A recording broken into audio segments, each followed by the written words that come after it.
Cathy from the Community Garden, and we're going to talk about getting your garden beds ready for the winter.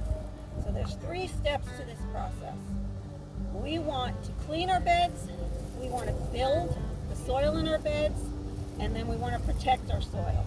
First thing we're going to do is remove any supports or structures or stakes that we had for our plants while they were growing. Flip these plants right at the soil level, all the way down to the soil. I'm not going to remove the roots. These roots are going to stay for the winter. The organisms in the soil are going to feed on those roots. If they had had a blight or a fungus, I would remove the roots. So we've got some produce that fell off. We don't want to leave any rotting produce in this bed for the winter. If we had some living plants in here, you'll see in the bed behind me, we've got some carrots. Those can remain. If you have any flowers in your bed, marigold is here, you can choose to leave these flowers for any winter wildlife. In this case, I'm going to take it. I'd be planting some garlic in here. Next step is weeds. Pull the weeds, roots and all. It's just easier. Okay, if we had done a soil test, this might be the time where we would do some amendments. If your soil is dense, you want to loosen it up with a broad fork. We are a no-till garden, so you take a broad fork, you place it into the soil, just rock back and forth whole length of times, and you're just aerating, opening up the soil while not interrupting the soil structure. Next, I've got some compost. I'm going to place about 1 inch to 2 inches onto the bed evenly.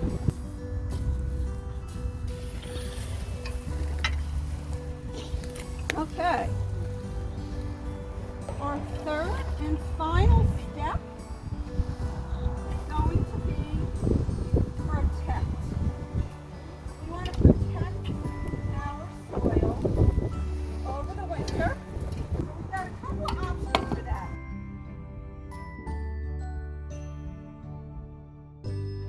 We've got leaves. We've got leaves in the bin back by the wood chips that you can use.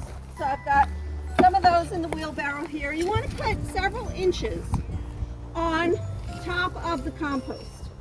So I would say if they are still clumped in the spring, take a look at them. Like this in particular is a very large clump. If this is still here in the spring, I would remove that. But you'll have to see what it looks like in the spring. We can also apply straw. That'll be our next example. I've got a bag of some just farm chopped straw. Just spread a couple inches of that over the bed and water it in.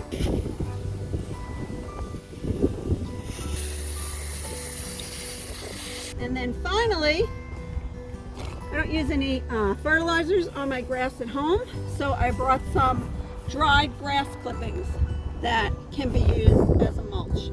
Same way, a couple of inches, and I would wet it down to keep it from blowing away.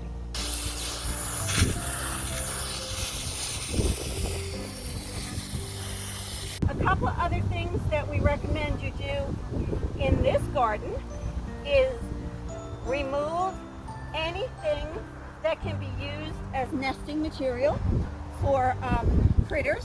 You want to move anything that they will nest under, which are often your supply bins. And finally, our suggestion would be to clean your tools. Anything that you've used to cut your crops during the summer should be cleaned with a mixture of 1 part bleach to 9 parts of water. So that's about it. That's what we do to get our beds ready in this plot, and we think it would help you to do the same in yours. If you have any questions, questions, just email us and let us know.